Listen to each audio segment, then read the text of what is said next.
Did you know the SR-71 Blackbird could fly higher than the cruising altitude of most commercial flights? Welcome to our channel. Today we're diving into a captivating aspect of aviation: how high can aircraft really fly?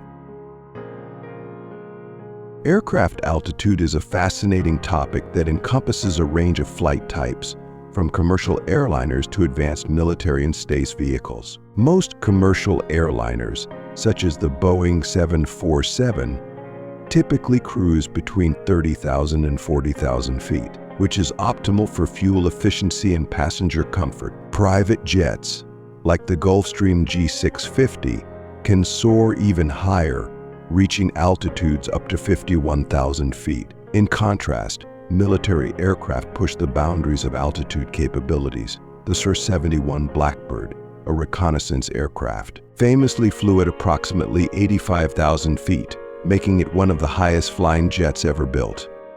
The U-2 spy plane, another military marvel, operates at around 70,000 feet, showcasing how design and technology enable these planes to navigate the stratosphere. Several factors affect how high an aircraft can fly, including design, atmospheric conditions, and regulations. The design of an aircraft plays a critical role in its altitude capabilities. Factors such as wingspan, wing shape, and the materials used in construction significantly impact performance.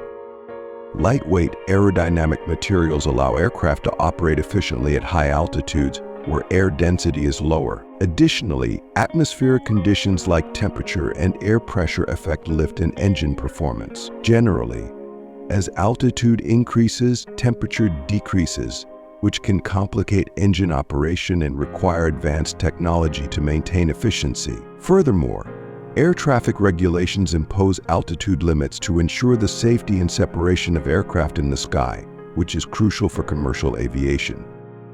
Flying at high altitudes presents numerous advantages. For one, aircraft are more fuel efficient at higher altitudes due to reduced drag. Airlines can save substantial amounts of money by optimizing their cruising altitudes, which translates into lower ticket prices for passengers. Additionally, flying above 30,000 feet allows aircraft to avoid much of the turbulent weather that occurs at lower altitudes, providing a smoother ride. The increased speed that comes with reduced air resistance enables aircraft to reach their cruising speeds faster, improving overall travel time.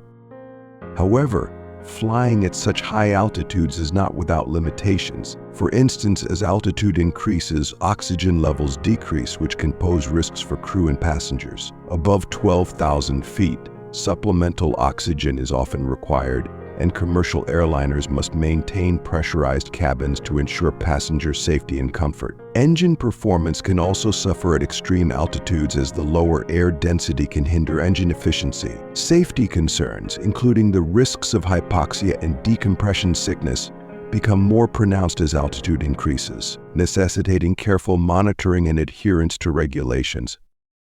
Looking toward the future, advancements in aviation technology may push the limits of how high aircraft can fly. Research into new materials, designs, and engine technologies holds the potential to enable even higher flight capabilities. Additionally, the resurgence of supersonic travel is on the horizon, with companies like Boom Supersonic developing aircraft that could operate at altitudes around 60,000 feet, drastically reducing travel times and reimagining long-distance travel.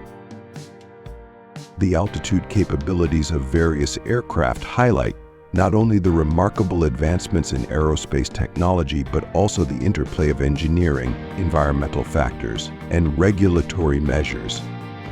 As we continue to explore the limits of aviation, the prospect of flying higher and faster remains an exciting frontier. Whether it's the impressive heights reached by military aircraft like the SR-71 or the future of supersonic travel, the quest for altitude is a testament to human ingenuity and our desire to conquer the skies. With each advancement, we not only redefine travel, but also deepen our understanding of the challenges and opportunities that high-altitude flight presents. What do you think the future holds for aviation? Let us know in the comments. Don't forget to like, subscribe, and hit the bell icon for more aviation content.